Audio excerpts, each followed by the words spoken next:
വിഴിഞ്ഞവുമായി associate ചെയ്യുന്ന MSCക്കെതിരെ കേസല്ല എടുക്കേണ്ടത്, ഞങ്ങൾ ഇൻഷുറൻസ് വഴി നഷ്ടപരിഹാരം ഈടാക്കുക എന്ന ശ്രമത്തിലാണ് എന്നുള്ളതാണ്. ഇവിടെ കേസെടുത്ത് കമ്പനിയെ കൊണ്ട് ആ കാശ് കെട്ടിവെപ്പിക്കുന്നതാണോ ഇൻഷുറൻസ് വഴി പരിഹാരം നോക്കുന്നതാണോ ശരിയായ മാർഗം?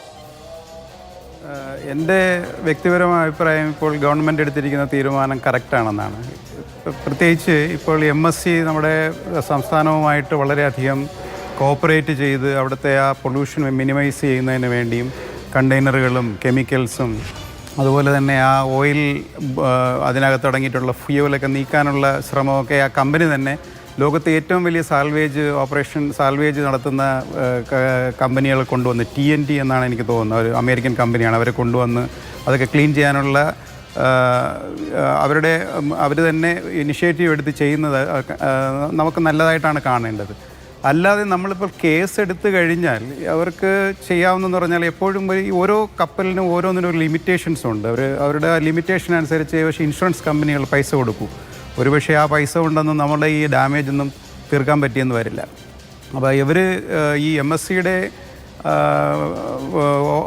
MSC ഇപ്പോൾ ചെയ്യുന്നതെന്ന് പറഞ്ഞാൽ ആ കപ്പലിലുണ്ടായ അല്ലെങ്കിൽ കപ്പലിൽ നിന്നുണ്ടാകുന്ന ഡാമേജസ് എല്ലാം അവർ പരിഹരിച്ചുകൊണ്ടിരിക്കുകയാണ്. അവർ തനിയെ തന്നെ ചെയ്യുന്നത് കൊണ്ട് ഡാമേജസ് കുറവാകും. അല്ലാതെ നമ്മൾ കേസ് എടുത്തിട്ട് എങ്കിൽ കേസിന് പോകാമെന്ന് വിചാരിച്ചു കഴിഞ്ഞാൽ നമുക്കുണ്ടാകുന്ന നഷ്ടം വളരെ വലുതായിരിക്കും.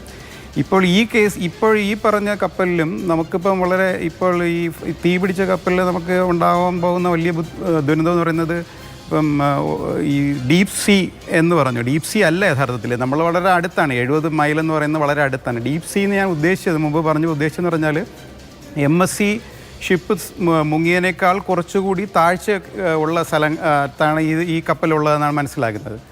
ഈ കപ്പൽ മുങ്ങിക്കഴിഞ്ഞാലുള്ള ബുദ്ധിമുട്ടെന്ന് പറയുന്നത് നമുക്ക് ഇതുപോലെ ഫ്യൂൽ ഓയിലിൽ നിന്ന് റിമൂവ് ചെയ്യാനായിട്ടൊക്കെ വളരെയധികം ബുദ്ധിമുട്ട് വരും. കാരണം ആഴം കൂടുന്തോറും ഈ മുങ്ങൽ വിദഗ്ധരൊക്കെ താഴെ പോയതൊക്കെ റിമൂവ് ചെയ്യുന്നത് ചിലപ്പോൾ അസാധ്യമായിട്ട് വരും.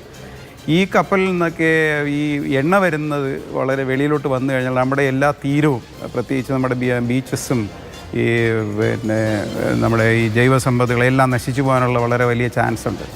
അപ്പോൾ അതുകൊണ്ട് ഈ കേസ് എടുക്കുന്നതിനേക്കാൾ നല്ലത് അവരുമായിട്ട് കോപ്പറേറ്റ് ചെയ്ത് ഇത് എത്രയും പെട്ടെന്ന് അവിടെ നിന്ന് റിമൂവ് ചെയ്യുന്നതിന് വേണ്ടിയുള്ള ശ്രമങ്ങളാണെന്നല്ലെന്നാണ് എൻ്റെ വ്യക്തിപരമായ അഭിപ്രായം.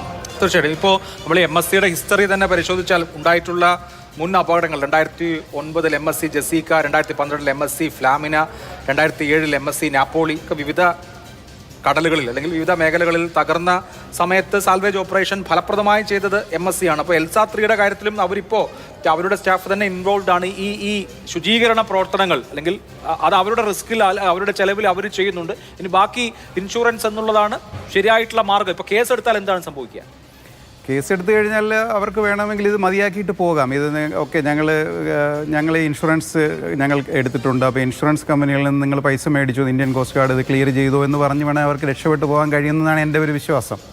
അപ്പം അത് കുറച്ചുകൂടെ ഈ ലീഗൽ എക്സ്പേർട്സിനെയാണ് എന്നെക്കാൾ നല്ലവണ്ണമായിട്ട് പറയാൻ കഴിയുന്നത്. പക്ഷേ ഞാൻ മനസ്സിലാക്കിയെന്ന് പറയുന്നത് മറൈനർ എന്നുള്ള നിലയിൽ ഇപ്പോൾ ഉള്ള കാര്യമാണ് ശരി, ഇപ്പോൾ ചെയ്യുന്നത് ശരിയാണെന്നാണ് ഞാൻ വിശ്വസിക്കുന്നത്. ശരി.